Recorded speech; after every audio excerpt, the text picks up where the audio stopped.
There's a mega drought in the United States, and so we have to start seriously thinking about, for sure, conservation of water. The issue of decorative lawns in a desert and swimming pools, golf courses, I mean, the list is long, but we have to really say, okay, maybe that wasn't the right way to go in the desert. These locals have had their water supply cut off for months. 500 households in Arizona's Rio Verde foothills have never had running water. They depend on the neighbouring city of Scottsdale to fill up their tankers. But the city has decided it no longer has enough to spare.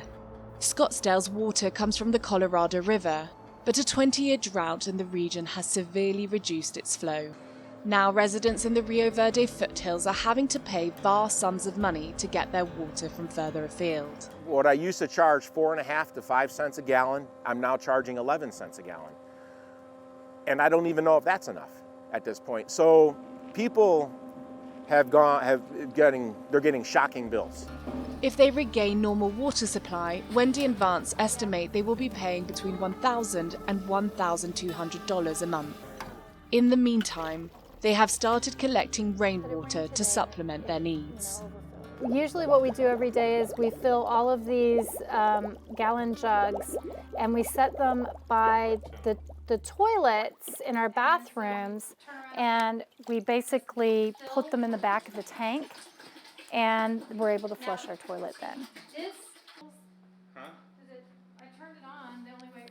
The only thing that starts making people improve on their conservation is the cost of water starts getting higher. And then I also think too, people understand that a drought isn't good, but it doesn't really hit them until I think it starts hitting their wallet.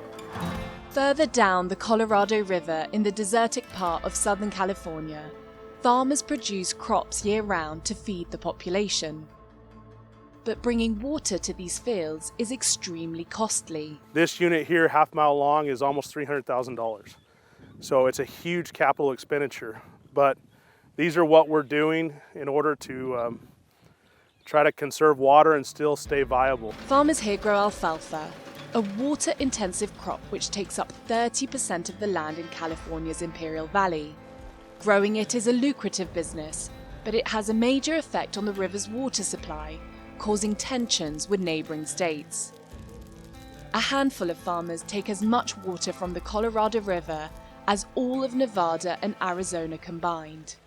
We are willing to work with our fellow intrastate water users and our basin states to see how to address the long-term problem, but we're not going to sacrifice our community for urban sprawl and urban development in other areas.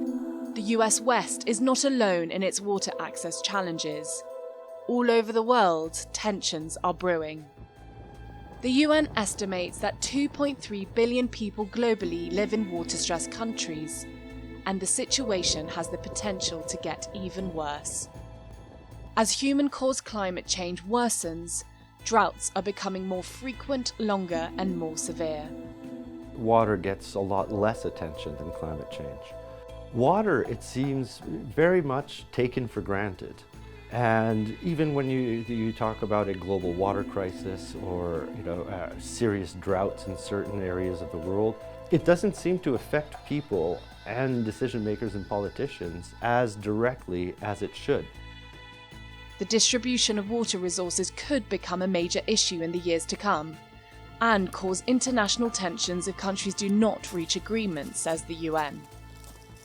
I've never been so worried on the issue of water, knowing that we breached the planetary boundaries on water, that we broke the water cycle, and that water insecurity is undermining not water, but every sustainable development goal, every ambition we set, the horizon we set forward in 2015.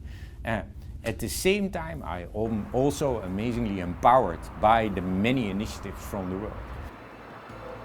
Initiatives are springing up everywhere. Here in South Africa, this engineer has developed a treatment that purifies acid mine drainage into drinkable water. This can be applied to a number of the mines in order to treat their acid mine drainage to drinking stage. We will be solving two things, which is the availability of water, since you know that we have experienced in South Africa water restrictions. So this can serve about 1 million people, especially in the greater Johannesburg, which is very close to 20% population of Johannesburg. In addition to clean water becoming increasingly difficult to access, nearly half of the world's population is living without safely managed sanitation. It's the case of these villagers who live in floating houses in this vast polluted lake in northwest Cambodia.